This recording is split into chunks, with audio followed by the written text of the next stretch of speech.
अस्सलामु अलैकुम रहमतुल्लाह।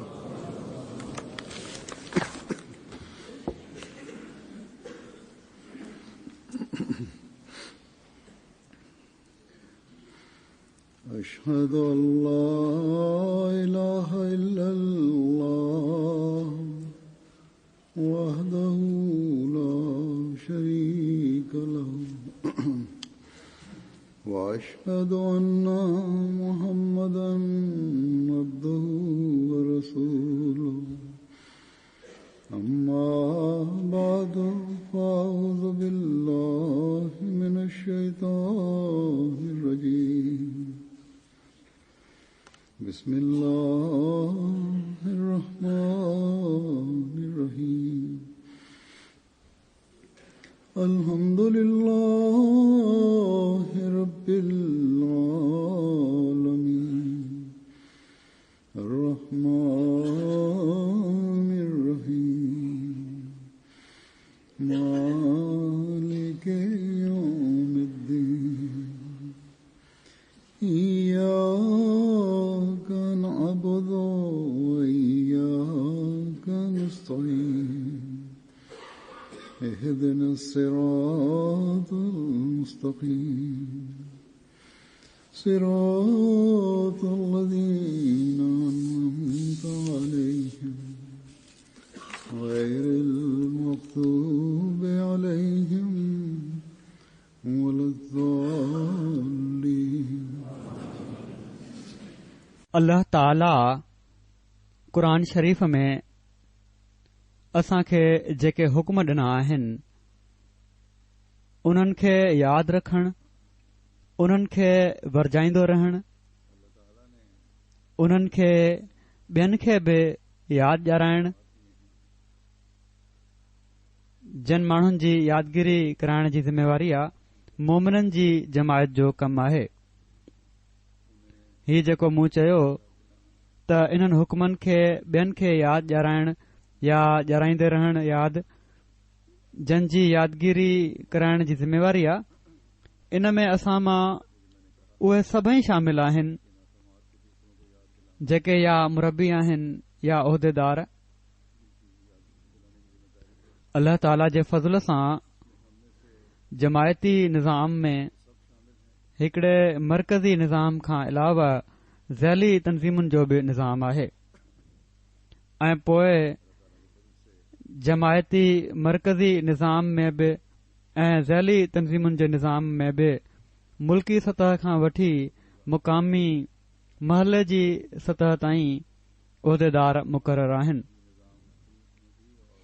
ऐं हर उहिदेदार खां हीअ तवक़ो कई वेंदी आहे त हू ख़िलाफ़त जो बांह ॿेली बणिजी उन्हनि फ़र्ज़नि खे अदा करण जी कोशिश करे जेके तमाम वसी फैलाव सां गॾु ख़िलाफ़त जी ज़िम्मेवारी आहिनि।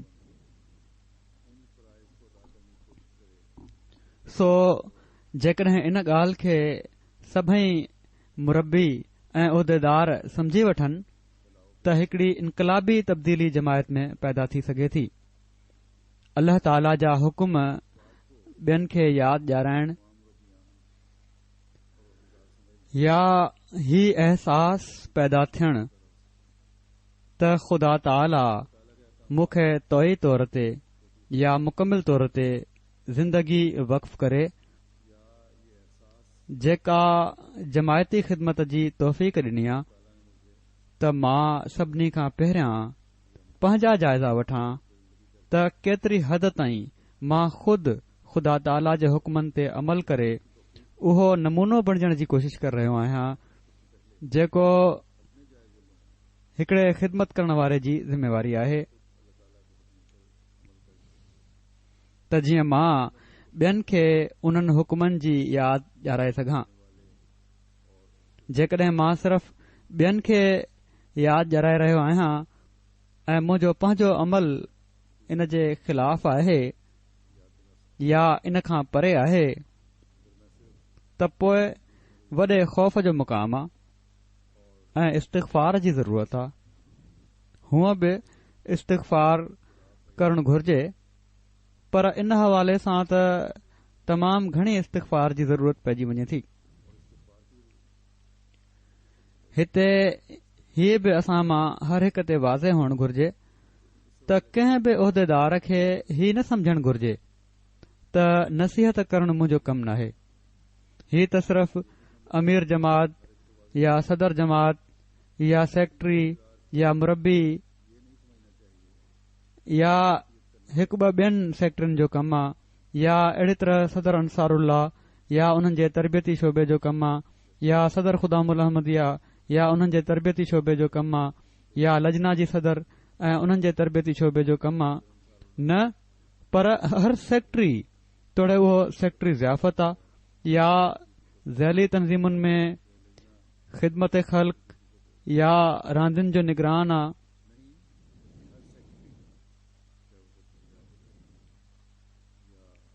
को बि आहे उन जो कमु आहे त पंहिंजा नमूना क़ाइमु करे।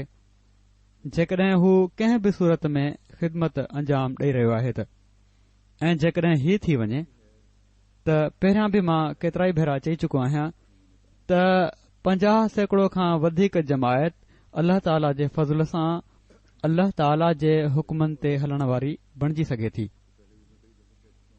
तोड़े उहा मस्जिदुनि में निमाज़ुनि जी हाज़िरी हुजे या ॿियनि क़ुर्बानीनि ऐं हुकूकुल इबाद जो मामिलो हुजे। सो हर सतह ते जमायत जी ख़िदमत करण वारो पहिरियों त पंहिंजो पाण या पंहिंजे अंदरि ॾिसे त इन्हनि हुकमनि जी केतिरी हद ताईं मां पाबंदी करे रहियो आहियां। उन्हनि खे ॻाल्हियुनि खे यादि करे पंहिंजी हालत बहितर बणाए ऐं पोइ ॿिए खे ॿुधाए। अहिड़ी तरह हर अहमदी जो बि फ़र्ज़ु आहे जेको हीउ दावा करे थो त मां पंहिंजे अंदरि पाक तब्दीलियूं पैदा करण जे लाइ हज़रत मसीह मऊद अलैहिस्सलातु वस्सलाम जी बैत कई आहे, त अल्लाह ताला जे हुकमनि खे ॾिसे ऐं दोहिराए ऐं बार बार साम्हूं आणे। जेकॾहिं असीं अहिड़ी तरह करणु शुरू करे ॾियूं त हिकड़ो अज़ीम इनकलाब आहे जेको असीं आणे सघूं था, ऐं न सिर्फ़ पंहिंजी इस्लाह करण वारा थी सघूं था, पर दुनिया खे सही अख़लाक जे मयारनि जो पतो ॾेई सघूं था। सो इन पासे असां खे ख़ासि तौर ते तवजो ॾियणु घुर्जे ऐं अल्लाह ताला जा हुक्म तलाश करे उन्हनि ते अमल करणु घुर्जे। गुज़िरियल ख़ुतबे में मां कुझु ॻाल्हियूं ॾसियूं हुयूं जेके हिकड़े मोमिन जी ख़ुशूसियत हुअणु घुर्जनि। अॼु बि मां कुझु ॻाल्हियूं पेश कंदुसि। रमज़ान जो महीनो हिकड़ो तमामु वॾो ज़रियो हूंदो आहे बाने जी इस्लाह जो। ही महीनो जिथे असांजी इबादतुनि जी तरफ़ तवजो ॾियारण जो महीनो आहे, उते असां जिन कमज़ोरियुनि जी तरफ़ तवजो ॾियारण ऐं उन्हनि जी इस्लाह जो बि महीनो आहे। सो हिन महीने में असां खे पंहिंजनि कमज़ोरियुनि जी निशानदही कंदे अल्लाह ताला जे हुकमनि खे यादि कंदे पंहिंजी इस्लाह जी भरपूर कोशिश करणु घुर्जे। जेकॾहिं असीं भरपूर तरीक़े सां इन जे लाइ कोशिश नथा पिया कयूं त रमज़ान जी सहरियुनि ऐं अफ़्तारियुनि मां ई इस्तिफ़ादो करे रहिया हूंदासीं। को अमली असर असां ते न थी रहियो हूंदो जेको असां जे रूहानी ऐं तरबियती मयारनि खे बुलंद करे रहियो हुजे। ओड़ी तरह ई हूंदासीं जहिड़ी तरह किन माण्हुनि जे बारे में लतीफ़ा मशहूर आहिनि त रोज़ा रखण जो पुछजनि त बहानो थी वेंदो आहे, नफ़िल ऐं तराविन जो पुछजनि त बहानो पेश कंदा आहिनि, निमाज़ूं पढ़ण जे बारे में चयो वञनि बाजमात पढ़ो त बहानो कंदा आहिनि, ऐं जॾहिं अफ़्तारी जे बारे में चइजनि त पोइ चवंदा हा हा असां ज़रूर करणी आहे, असां बिल्कुलु ई काफ़र त नयूं थी विया। त अहिड़ा मोमिन न बणजणु घुर्जे असां खे।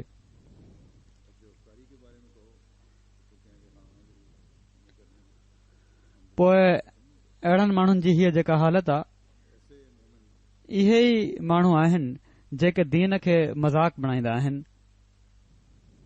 ऐं ही लतीफ़े खां वधीक मुसलमाननि जी कमज़ोर हालत जो नक्शो आहे।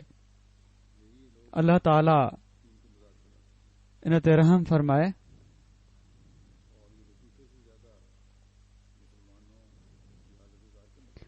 पर हज़रत मसीह मऊद अलैहिस्सलातु वस्सलाम खे मञण वारनि जा मयार तमामु बुलंद ऐं तमामु ऊचा हुअण घुर्जनि।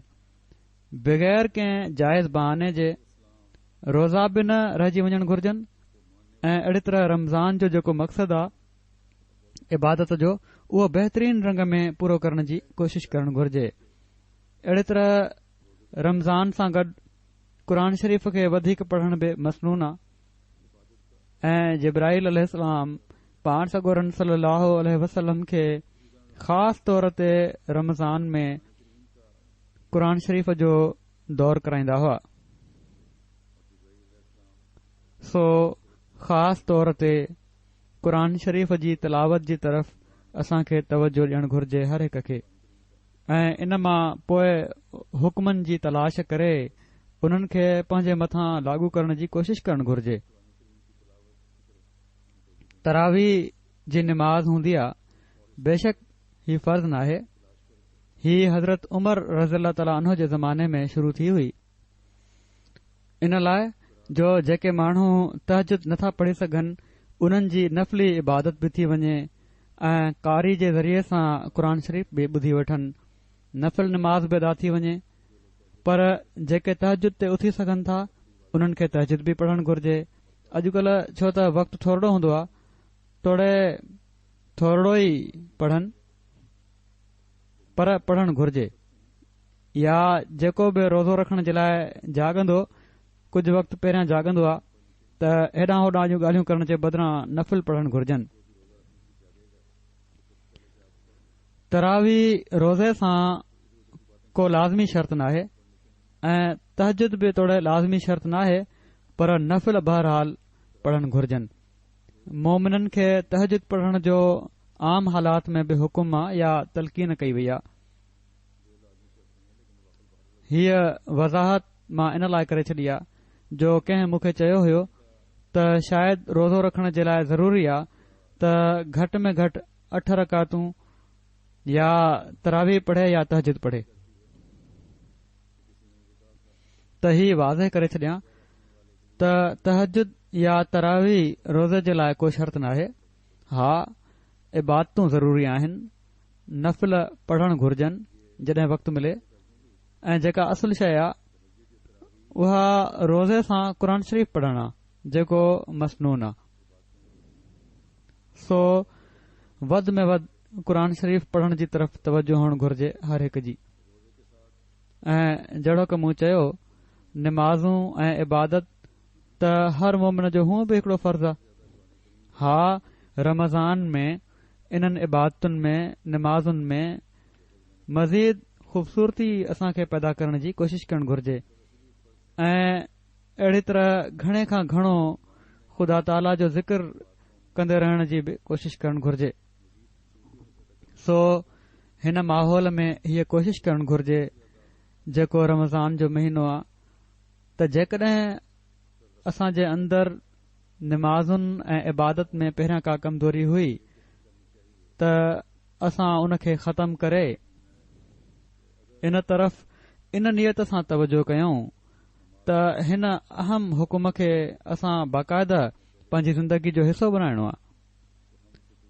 सिर्फ़ रमज़ान में ई न, इन हुकुम खे पंहिंजे मथां लागू करणो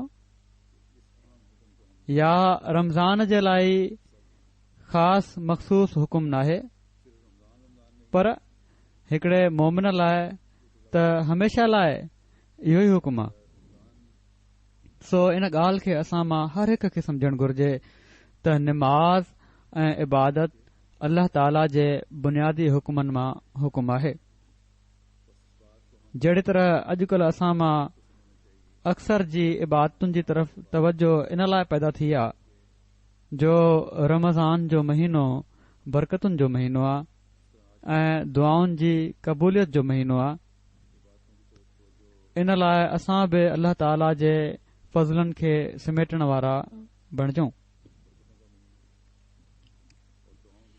ऐं इन रमज़ान जे महीने मां फ़ाइदो वठी वठूं। इन बारे में असां खे यादि रखणु घुर्जे त अल्लाह ताला जी नज़र असांजी दिल जी गहराइयुनि ताईं आहे। हू असांजी नियतुनि खे ॼाणे थो ऐं असांजे अमलनि खे असांजी नियतुनि जे मुताबिक़ ॾिसे थो। त पोइ असां खे इन नियत सां मस्जिदुनि जी आबादी ऐं इबादत जी तरफ़ तवजो ॾियणु घुर्जे त असीं अल्लाह ताला जी तक़वा अख़्तियार कयूं ऐं हिन महीने जी इबादतुनि खे पोइ ज़िंदगी जो हिसो बणाइण जी कोशिश कयूं। जेकॾहिं तहजुद जी आदत पइजी वई या ॾींहं जा नफ़िल पढ़ण जी तरफ़ तवजो पैदा थी वई त पोइ इन आदत खे मुस्तक़िल अख़्तियार करण जी कोशिश करणु घुर्जे। अल्लाह ताला क़ुरान शरीफ़ में फ़रमाए थो त या अय्युहन्नास उबुदू रब्बकुमुल्लज़ी ख़लक़कुम वल्लज़ीना मिन क़ब्लिकुम लअल्लकुम तत्तक़ून।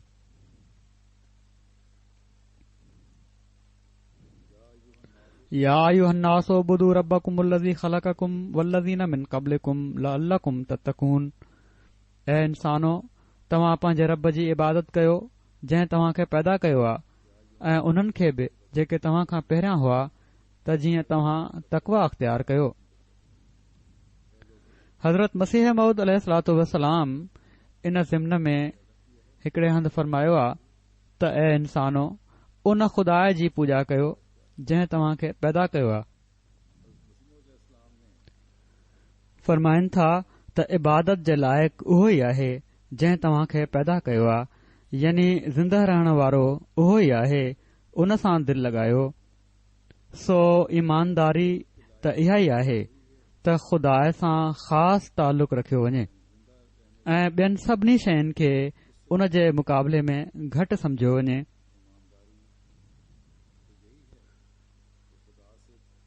जेसि ताईं इल्मी ऐं एतिक़ादी सोच जो ताल्लुक़ आहे, असां सभई ॼाणूं था त खुदा ई आहे जंहिं असां खे पैदा कयो आहे। खुदा ई आहे जेको हमेशा ज़िंदा रहण वारो आहे ऐं ज़िंदा खुदा आहे। दुआउनि खे ॿुधे थो ऐं उन सां दिलि लॻाइण घुर्जे। पर इन जे बावजूद खुदा ताला सां असां मां अक्सर माण्हू जेके आहिनि उहे ख़ासि ताल्लुक़ पैदा करण जी कोशिश नाहिनि कंदा जेको पैदा करण जी ज़रूरत आहे। उहो ताल्लुक़ जेको ॿिए हर ताल्लुक़ खे असांजी नज़र में घटि बणाए छॾे। रमज़ान में हिकड़े माहौल जे असर हेठि इन पासे कदम वधण शुरू थींदा आहिनि ऐं पोइ रमज़ान खां पोइ अक्सर सां ईअं थींदो आहे जो आहिस्ते आहिस्ते थींदे थींदे ही कदम पोइ बिल्कुलु बीहजी वेंदा आहिनि। सो पंहिंजे अमल सां असां खे ही साबित करण जी कोशिश करणु घुर्जे त ख़ुदा ताला खां अलावा हर शइ का हैसियत नथी रखे ऐं इन ॻाल्हि खे समझण जे लाइ दिलनि में तक़वा पैदा करणु ज़रूरी आहे। अल्लाह ताला हिन आयत में इहो ई फ़रमायो आहे त अल्लाह ताला जी इबादत कयो त जीअं तव्हां जी दिलनि में अल्लाह ताला जी तक़वा पैदा थिए। इबादत जो मक़सद सिर्फ़ खुदा खे सुञाणणु नाहे, पर तक़वा पैदा करे पंहिंजी रूहानी बुलंदियुनि खे हासिल करणु आहे। अल्लाह ताला जी सिफ़तुनि जो इदराक हासिल करणु आहे ऐं जॾहिं सिफ़तुनि जो इदराक पैदा थिए तॾहिं हर शइ उन जे मुक़ाबले में घटि बणिजी सघे थी या थी सघे थी। हाणे मसलन अल्लाह ताला फ़रमाए थो हिते त पंहिंजे रब जी इबादत कयो। रब अल्लाह ताला जी उहा सिफ़त आहे जेका पालना कंदी आहे, जेका पैदा कंदी आहे ऐं पोइ उन खे आहिस्ते आहिस्ते वधाईंदी आहे, उन खे तरक़ी ॾींदी आहे। सो हिते जॾहिं अल्लाह ताला फ़रमायो आहे त पंहिंजे रब जी इबादत कयो त फरमाए थो त तव्हां जूं हर क़िस्म जूं मुस्तक़बिल जूं तरक़ियूं तव्हां जे रब सां लाॻापियल आहिनि, उन ई सां वाबिस्ता आहिनि। ऐं जॾहिं तव्हां ख़ासि थी करे सिर्फ़ पंहिंजे रब जी इबादत करे रहिया हूंदव त जिथे रुबूबियत जी सिफ़त जे उमूमी फैज़ सां दुनियावी ऐं मादी पालना थी रही हूंदी, उते तव्हां जी रूहानी सलाहियतुनि जी तरक़ी ऐं पालना बि थी रही हूंदी। सो इन में हीअ बि असां खे नसीहत आहे त जेकॾहिं असां जी रूहानी हालत में तरक़ी नाहे या नाहे थी रही त असीं पंहिंजनि इबादतुनि जो हक़ अदा नथा पिया कयूं ऐं नतीजतन पंहिंजे रब जी रूहानी पालना जे फैज़ मां बि फैज़याब नथा पिया थियूं। जॾहिं असीं पंहिंजे रब जी इबादत जो हक़ अदा करे उन जी इन सिफ़त मां रूहानी लिहाज़ खां फैज़ हासिल कंदासीं त तक़वा में वधंदासीं ऐं जॾहिं तक़वा में वधंदासीं त पोइ असां जूं इबादतूं सिर्फ़ रमज़ान ताईं महदूद न रहंदियूं पर सॼो साल ऐं सॼी उमिरि ते मुहित हूंदियूं। सो इन सोच सां असां खे पंहिंजनि इबादतुनि जी तरफ़ तवजो ॾियण जी ज़रूरत आहे। हज़रत मसीह मऊद अलैहिस्सलातु वस्सलाम हिकिड़े हंधि फ़रमाइनि था त असुल ॻाल्हि हीअ आहे त इंसान खे पैदा करण जो असुल मक़सदु इहा ई इबादत आहे, यानी पैदाइश जो मक़सदु इहो ई आहे।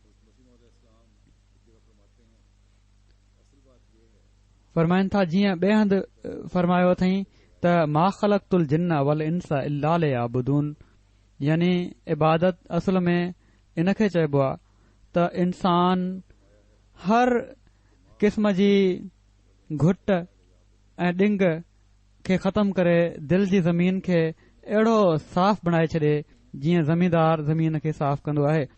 वरी फ़रमाइनि था सो केॾी न ज़रूरत आहे त तव्हां इन ॻाल्हि खे समझी वठो त तव्हां खे पैदा करण जो ख़ुदा ताला जो मक़सदु ही आहे त तव्हां उन जी इबादत कयो ऐं उन जे लाइ बणिजी वञो। दुनिया तव्हां जी मक़सूद बिज़ात न हुजे। मां इन लाइ फ़रमाइनि था मां इन लाइ बार बार इन ॻाल्हि खे बयानु कयां थो जो मुंहिंजे वेझो इहा ई हिकड़ी ॻाल्हि आहे जंहिं जे लाइ इंसान आयो आहे ऐं इहा ई ॻाल्हि आहे जंहिंखां हू परे वञी पियो आहे। सो इन तरफ़ ॾाढी तवजो जी ज़रूरत आहे। मूंखे जॾहिं किन कारकुननि ऐं उहिदेदारनि जे बारे में हीअ शिकायत मिलंदी आहे त हू नमाज़ुनि में सुस्त आहिनि, मस्जिद में नथा अचनि, या के अहिड़ा आहिनि जो घरनि में बि नथा पढ़नि ऐं उन्हनि जूं घर वारियूं शिकायत कर रही हूंदियूं आहिनि, त वॾी शर्मसारी थींदी आहे इन ॻाल्हि ते। सो पंहिंजनि इबादतुनि जा जाइज़ा असां खे वठण जी ज़रूरत आहे। इन खां बग़ैर तक़वा हासिल नथी थी सघे ऐं जॾहिं तक़वा न हुजे त पोइ इंसान न ख़ुदा ताला जा हक़ अदा करे सघे थो, न ई उन जी मख़लूक जा हक़ अदा करे सघे थो, न ई जमायत जे लाइ को काराइतो वजूद बणिजी सघे थो, न ई उन जे कम में बरकत पइजी सघे थी। सो असां खे हर वक़्त होशियार रही पंहिंजी इबादतुनि जी निगरानी ऐं हिफ़ाज़त जी ज़रूरत आहे त जीअं असीं अल्लाह ताला जे फज़लनि खे समेटींदा वञूं ऐं रूहानी तरक़ियूं बि हासिल करण वारा थियूं। पोइ अल्लाह ताला जो असां खे हिकिड़ो हुकुम आहे त फ़रमाए थो त या अय्युहल्लज़ीना आमनू ला तख़ूनुल्लाह वररसूल व तख़ूनू अमानातिकुम व अंतुम तअलमून व तख़ूनू अमानातिकुम व अंतुम तअलमून। ऐं उहे इंसानो जन ईमान आंदो आहे अल्लाह ऐं उन जे रसूल सां ख़यानत न कयो, न त इन जे नतीजे में तव्हां खुद पंहिंजनि अमानतुनि सां ख़यानत करण लॻंदव जॾहिं त तव्हां इन ख़यानत खे ॼाणंदा हूंदव। सो ही ॾाढो तवजो तलब ऐं अहम हुकुम आहे। ख़यानत सिर्फ़ वॾियुनि ॻाल्हियुनि या वॾनि कमनि में ई नाहे थींदी, पर नंढियुनि नंढियुनि ॻाल्हियुनि ऐं कमनि खां वठी वॾियुनि वॾियुनि ॻाल्हियुनि ऐं कमनि सभिनी ते हावी आहे। हज़रत मसीह मऊद अलैहिस्सलातु वस्सलाम जेके हिकड़ी पाक जमायत जे क़याम जे लाइ आया हुआ, पाण पंहिंजे बैत जे शर्तनि में ख़ासि तौर ते ख़यानत न करण ऐं उन खां बचण जो ॿिए शर्त में अहद वरितो आहे असां खां। हर बुराई तोड़े उहा नंढी हुजे या वॾी, उहा बुराई आहे, पर के बुरायूं अहिड़ियूं आहिनि जेके ॿियनि बुराइनि खे बि जनम ॾींदियूं वेंदियूं आहिनि ऐं ख़यानत बि उन्हनि मां हिकड़ी अहिड़ी बुराई आहे। अल्लाह ताला फरमाए थो त ख़यानत जी आदत पोइ पंहिंजनि अमानतुनि ऐं फर्ज़नि जी अदायगी खां बि ख़यानत कराईंदियूं आहिनि। सो अल्लाह ताला फरमाए थो त ख़यानत कंदड़ न ई अल्लाह ताला ऐं उन जे रसूल जा हक़ अदा करण वारो थी सघे थो, न ई बाननि जा हक़ अदा करण वारो। हिकड़ो ख़यानत कंदड़ शख़्स लख चवंदो हुते त मां निमाज़ूं पढ़ण वारो आहियां, इबादत करण वारो आहियां, पर जहिड़ो क पहिरियां बि ॻाल्हि थी चुकी आहे त इबादत जो मक़सदु तक़वा पैदा करणु आहे ऐं तक़वा जो मतिलब ई ही आहे त अल्लाह ताला जी मोहबत ऐं ख़ौफ़ जे करे अल्लाह ताला ऐं उन जे बाननि जा हक़ अदा करणु। हक़नि जी अदायगी में ख़यानत जेका आहे उहा तक़वा खां परे वठी वेंदी आहे। हीउ थी नथो सघे त माण्हू ख़यानत कंदड़ बि हुजे ऐं तक़वा ते हलण वारो बि हुजे ऐं हक़ अदा करण वारो बि हुजे। नतीजतन अहिड़े शख़्स जूं इबादतूं बि अल्लाह ताला क़बूल नाहे फरमाईंदो। आबिद बणजण त तमामु वॾी ॻाल्हि आहे। हिकड़ो ख़यानत कंदड़ त ईमान आणण वारो बि नथो चवराए सघे। पाण सगोरन सल्लल्लाहु अलैहि वसल्लम हिकड़े मौक़े ते फरमायो त कंहिं शख़्स जी दिल में ईमान ऐं कुफर पिण सिद्क़ ऐं किज़ब गॾु नथा थी सघनि ऐं न ई अमानत ऐं ख़यानत गॾु थी सघनि था। सो ईमान जी निशानी सचाई आहे ऐं अमानत खे अदा करणु आहे। तंहिं करे हिकड़े मौक़े ते पाण सगोरन सल्लल्लाहु अलैहि वसल्लम फरमायो आहे त मोमिन में कूड़ ऐं ख़यानत खां अलावा ख़राब आदतूं थी सघनि थियूं, पर ही ॿ आदतूं नथियूं थी सघनि हिकड़े मोमिन में। जेको कूड़ ॻाल्हाइण वारो ऐं ख़यानत करण वारो आहे उहो मोमिन आहे ई न। अमानतुनि जो हक़ अदा करण ऐं ख़यानत खां बचण जो मज़मून तमामु वसी मज़मून आहे ऐं हिकड़े मोमिन खां तवक़ो कई वञे थी त हू इन जी अहमियत ऐं वुसअत खे समझे ऐं इन खे समझण जे लाइ पाण सगोरन सल्लल्लाहु अलैहि वसल्लम जो ही इरशाद वॾी वज़ाहत सां रोशनी विझे थो। पाण सगोरन सल्लल्लाहु अलैहि वसल्लम फरमायो आहे त टिनि ॻाल्हियुनि जे बारे में मुसलमान जी दिलि ख़यानत नथी करे सघे। नंबर 1 ही त ख़ुदा ताला जी ख़ातिर कम में नियत जो ख़ुलूस। ॿियो ही त हर मुसलमान जे लाइ भलो घुरण। टियों ही त जमायत सां रलिजी रहण। सो इन में अल्लाह ताला जो हक़ बि आहे, बाननि जा हक़ बि आहिनि ऐं जमायत सां वफ़ा जो हक़ बि आहे। ही टे शयूं शामिल आहिनि। अल्लाह ताला जो हक़ अदा करण में इबादत खां अलावा उहे सभई ज़िम्मेवारियूं आहिनि जेके ख़ुदा ताला जे दीन जी ख़िदमत करण वारनि ते विधियूं वेंदियूं आहिनि। जेके उहिदेदारनि जे हवाले उन्हनि जूं अमानतूं कयूं वयूं आहिनि, पंहिंजी उन्हनि अमानतुनि जो हक़ अदा करण जो जाइज़ो जेकॾहिं हर इंसान पाण वठे, हर ख़िदमत करण वारो पाण वठे ऐं ख़ुदा ताला जी तक़वा साम्हूं रखंदे ही जाइज़ो वठे त पोइ पाण ई अंदाज़ो थी वेंदो त केतिरी हद ताईं उन अमानत जो हू हक़ अदा करे पियो थो जेका उन जे हवाले कई वई आहे। पोइ हीअ बि अल्लाह ताला जे रसूल फरमायो आहे त जेकॾहिं तव्हां पंहिंजे भाइरनि जा हक़ अदा नथा पिया कयो त हीअ बि ख़यानत आहे। तव्हां जी ज़ुबान ऐं हथ सां ॿियनि खे तकलीफ़ पहुची रही आहे त हिकड़े मुसलमान हुअण जे करे तव्हां जी जेका ज़िम्मेवारी आहे उन जो हक़ तव्हां अदा नथा पिया कयो ऐं हक़ अदा न करे ख़यानत कयो पिया था। पर हिकड़ी रिवायत में एसि ताईं आहे त हिकड़े मुस्लमान जे लाइ ज़रूरी आहे त उन जे हथ ऐं ज़ुबान खां ॿिया इंसान बि महफ़ूज़ रहनि। सो हर इंसान जे हक़नि जी अदायगी हिकड़े मुस्लमान ते फ़र्ज़ आहे ऐं इन हक़ जी अदायगी न करण उन खे ख़यानत कंदड़ बनाए थो छॾे। पोइ हिकड़े अहमदी जे लाइ जमायती निज़ाम जी पाबंदी आहे ऐं पंहिंजे बैत जे अहद खे निभाइण ज़रूरी आहे। जमायत जो हर माण्हू पंहिंजे पंहिंजे इज्तिमाउनि में ही अहद दोहिराईंदो आहे त हू निज़ाम जमात जो पाबंद रहंदो। सो ही अहद बि हिकड़ी अमानत आहे ऐं इन खे अदा करणु ज़रूरी आहे। पंहिंजनि समूरियुनि सलाहियतुनि सां उन खे पूरो करणु ज़रूरी आहे।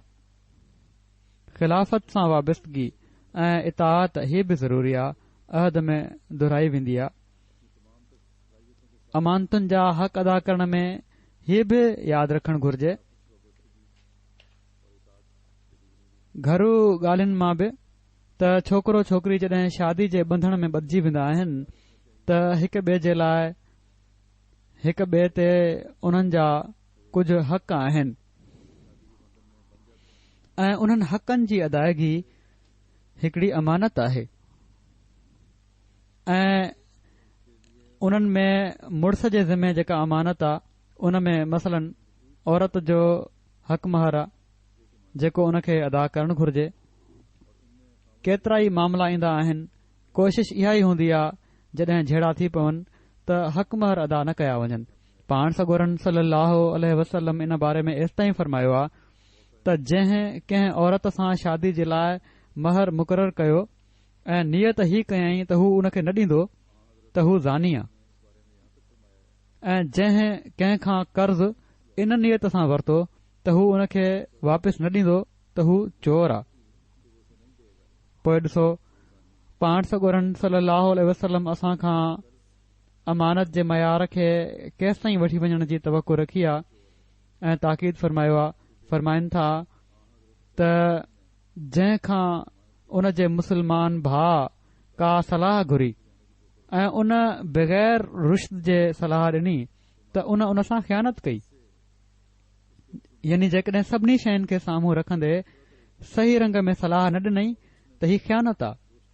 सो के माण्हू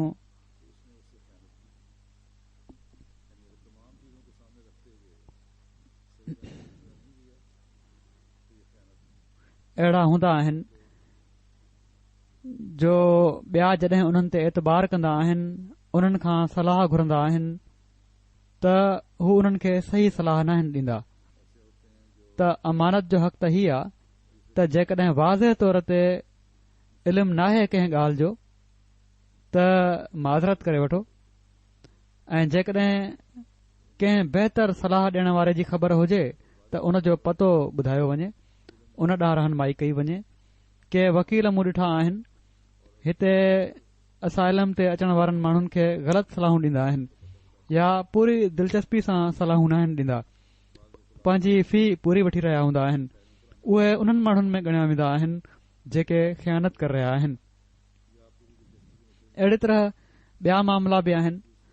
सो अहिड़नि माण्हुनि खे ख़्यालु रखणु घुर्जे त हिकिड़ो शख़्स जॾहिं एतबार करे तव्हां वटि अचे थो त उन जी सही रहनुमाई कयो, न त अल्लाह ताला जे रसूल जे फ़ैसिले जे मुताबिक़ उहे ख़यानत कनि पिया था। सो ॾाढे एहतियात जी ज़रूरत आहे इन्हनि मामलनि में। हज़रत मसीह मऊद अलैहिस्सलातु वस्सलाम असां में अमानत जी अदायगी ऐं ख़यानत खां बचण जा कहिड़ा मयार ॾिसणु चाहिनि था। पाण हिकड़े हंधि फरमाइनि था त जेको शख़्स बदनज़री खां ऐं ख़यानत खां, रिश्वत खां ऐं हर हिकु नाजाइज़ तसरुफ़ खां तौबा नथो करे उहो मुंहिंजी जमायत मां नाहे। फरमाइनि था हर हिकु मर्द जेको घरवारी सां ऐं घरवारी मुड़ुस सां ख़यानत सां पेश अचे थी उहो मुंहिंजी जमायत मां नाहे। वरी पाण फरमाइनि था त खुदा खे वाहिद मञण सां गॾु ही लाज़मी आहे त उन जी मख़लूक जी हक़ तलफ़ी न कई वञे। जेको शख़्स पंहिंजे भाउ जो हक़ तल्फ़ करे थो ऐं उन जी ख़यानत करे थो हू ला इलाहा इल्लल्लाह जो क़ाइल नाहे। वरी पाण फरमायाऊं त ख़ुदा ताला क़ुर शरीफ़ में तक़वा खे लिबास जे नाले सां मौसूम कयो आहे।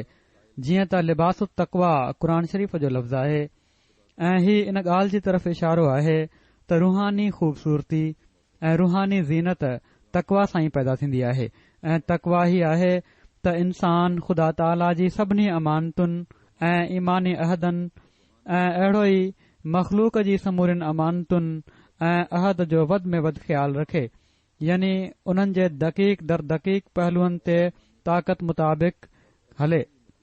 सो इमानतुनि जा दक़ीक़ ऐं बारीक़ पहलू तलाश करे उन्हनि ते अमल करणु असां खे अमानत जी अदायगी करण वारो बणाए थो, जंहिं जे लाइ असां खे कोशिश करणु घुर्जे।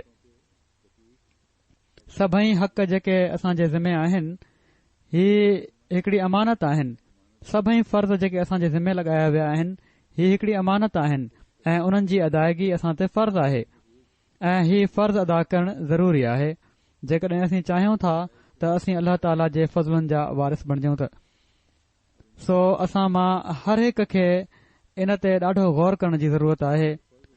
वरी हिकड़ो अञा अल्लाह ताला जो हुकुम अॼु बयानु करण जे लाइ मूं वरितो आहे जेको मुआशिरे जे हुस्न ऐं ख़ूबसूरती खे निखारण वारो आहे।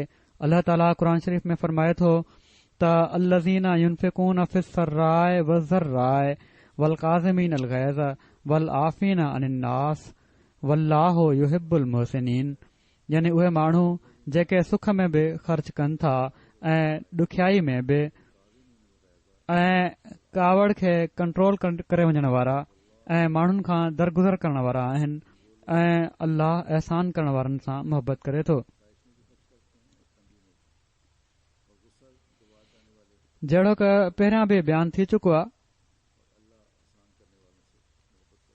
त हक़नि जी अदायगी हर मुसलमान ते फ़र्ज़ आहे। हिन आयत में अल्लाह ताला फरमायो आहे त हक़नि जी अदायगी जा मयार कहिड़ा हुअणु घुर्जनि ऐं पर इन खां बि अॻिते वञी असां खे नसीहत फरमाई अथई त मुआशिरे जी ख़ूबसूरती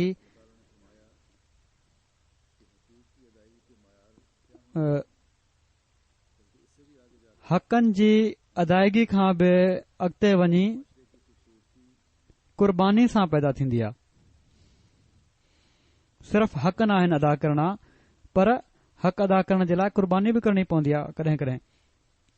जंहिं मुआशिरे में हर इंसान न सिर्फ़ हिक ॿिए जा हक़ अदा करे रहियो हुजे पर क़ुर्बानी करे हक़ अदा करण जी कोशिश करे रहियो हुजे, उहो मुआशिरो हक़ीक़ी तौर ते उन मयार ताईं पहुचंदो आहे जंहिंखे असीं चई सघूं था त जन्नत मिसाल मुआशिरो आहे।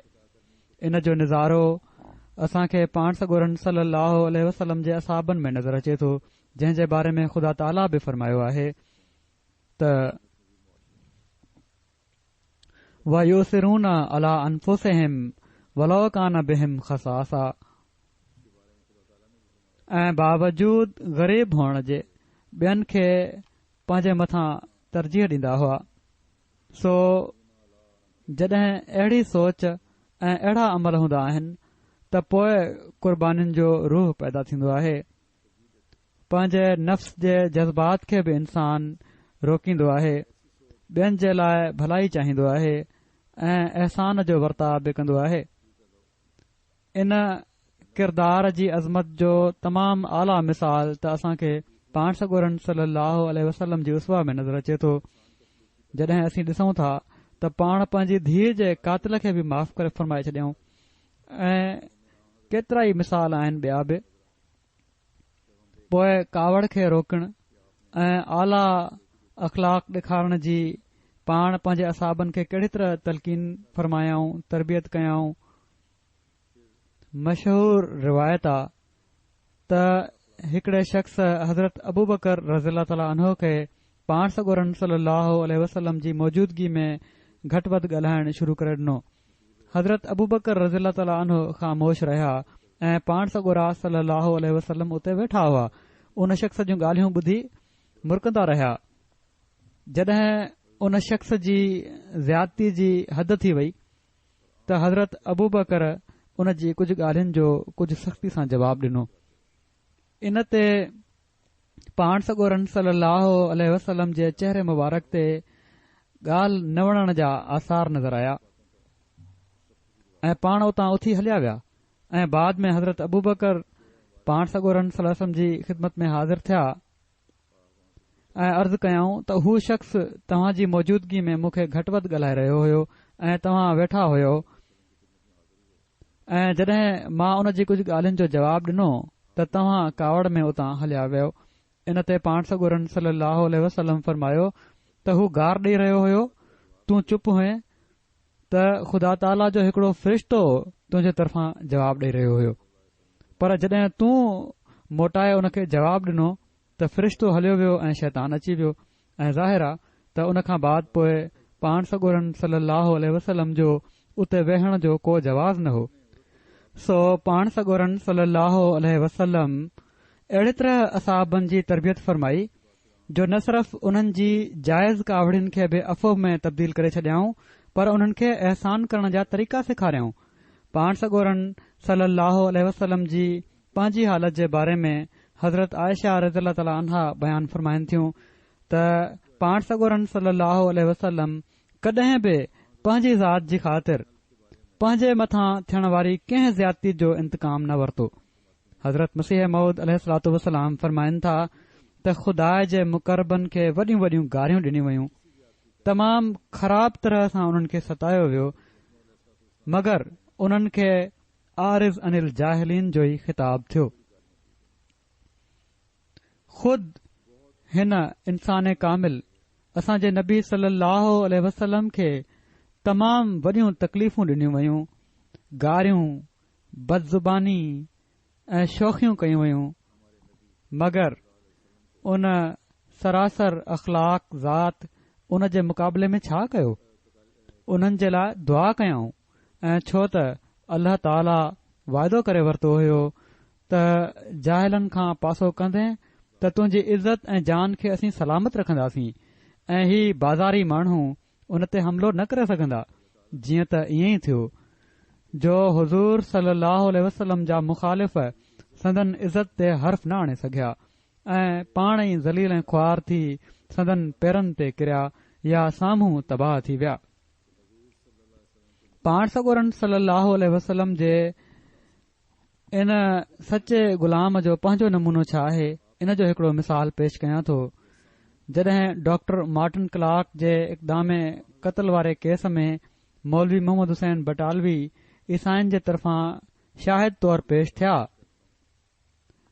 उन वक़्तु हज़रत मसीह मऊद अलैहिस्सलातु वस्सलाम जे वकील मौलवी फज़लुद्दीन साहब, जेके हिकड़ा गैर अहमदी पर शरीफ़ तब इंसान हुआ, हू मौलवी मोहम्मद हुसैन जी शाहिदी खे कमज़ोर करण जे लाइ अदालत में उन्हनि खां यानी मौलवी साहब खां कुझु अहिड़ा सुवाल करण लॻा जेके उन्हनि जे बुण बुनियाद जे बारे में ऐब वारा हुआ। इन ते हज़रत मसीह मऊद अलैहिस्सलातु वस्सलाम पंहिंजे वकील खे फौरी तौर ते रोके छडि॒यो त मां मौलवी साहब ते अहिड़ा सुवाल करण जी तव्हां खे इजाज़त नथो ॾियां, ऐं ही फरमाईंदे पाण पंहिंजो हथ फौरी तौर ते मौलवी फज़लुद्दीन साहिब वकील जे वात ते रखे छडि॒यो त ही आहे उहो आला ख़ुल्क़ त पाण पंहिंजो पाण खे ख़तरे में विझी पंहिंजे जानी दुश्मन जी इज़त ऐं आबरू जी हिफ़ाज़त फरमायाऊं।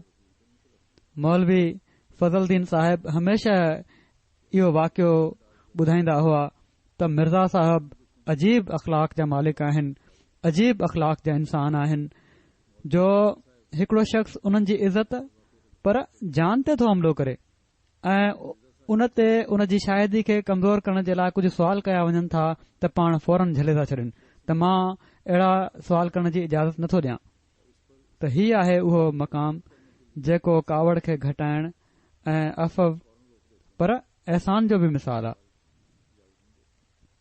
जेको हिन ज़माने में पाण सॻोरन सलाहु वसलम जे सचे ग़ुलाम जी सीरत में असां खे नज़र अचे थो।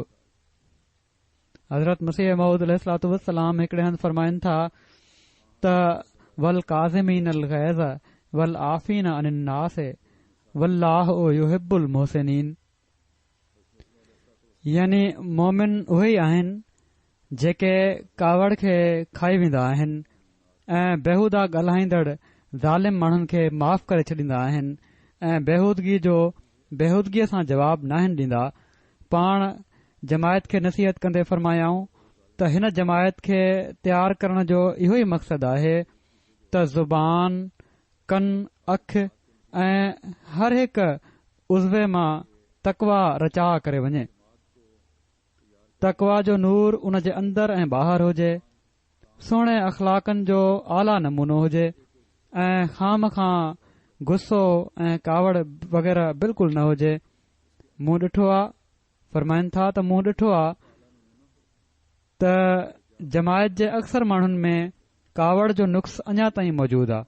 थोरी थोरी ॻाल्हि ते कीनो ऐं बुग़्ज़ पैदा थी थो वञे ऐं पाण में जहिड़ो था कनि विड़ी था पवनि।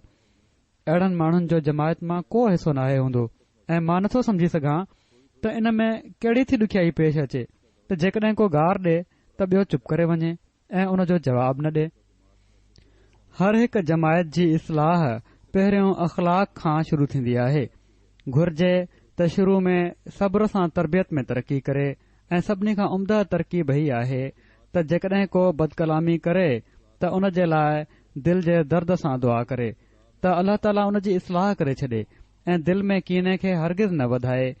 जीअं दुनिया जा कानून आहिनि ओड़ी तरह ख़ुदा जो बि कानून आहे। जॾहिं दुनिया पंहिंजे कानून खे नथी छॾे त अल्लाह ताला पंहिंजे कानून खे कीअं छॾे। सो जेसि ताईं तब्दीली न थींदी तेसि ताईं तव्हां जो क़दुरु उन जे वेझो कुझु बि नाहे। ख़ुदा ताला हरगिज़ पसंदि नथो करे त हिल्म ऐं सब्र ऐं अफ़व जो जेके उम्दा सिफ़तूं आहिनि उन्हनि जी जॻह वहशाइप हुजे। जेकॾहिं तव्हां इन्हनि सिफ़ात हसना में तरक़ी कंदो त तमामु जल्द ख़ुदा ताईं पहुची वेंदो। अल्लाह ताला असां खे हिन रमज़ान में जिथे पंहिंजनि इबादतुनि जा मयार वधाइण ऐं उन्हनि खे मुस्तक़िल रखण जी तौफ़ीक़ अता फ़रमाए, उते असां जा ॿिया अख़लाक ऐं हक़नि जी अदायगी जा मयार बि क़ाइमु करण ऐं उन्हनि खे मुस्तक़िल करण जी तौफ़ीक़ अता फ़रमाए। ऐं जहिड़ो क मूं चयो, असां जा जेके कंहिं बि रंग में जमायत जो कमु करण वारा आहिनि उन्हनि खे सभिनी खां पहिरियां पंहिंजा नमूना पेश करणु घुर्जनि, घरनि में बि ऐं ॿाहिरि बि। दुआउनि जी तरफ़ मां ॿीहर तवजो ॾियारियां थो। पहिरियां ख़ुतबो जेको हुयो रमज़ान जो उन में बि चयो हुयो, मुख़्तसिरनि ॿीहर चई छॾियां त जमायत जी तरक़ी ऐं दुश्मननि जे ख़तरनाक मनसूबनि खां बचण जे लाइ ॾाढियूं दुआऊं कयो अॼुकल्ह ऐं इस्लाम जे ग़लबे जे लाइ बि ॾाढी दुआ कयो जिथे पंहिंजे लाइ दुआ करे रहिया हुजो। अल्लाह ताला असां सभिनी खे इन जी तौफ़ीक़ अता फ़रमाए।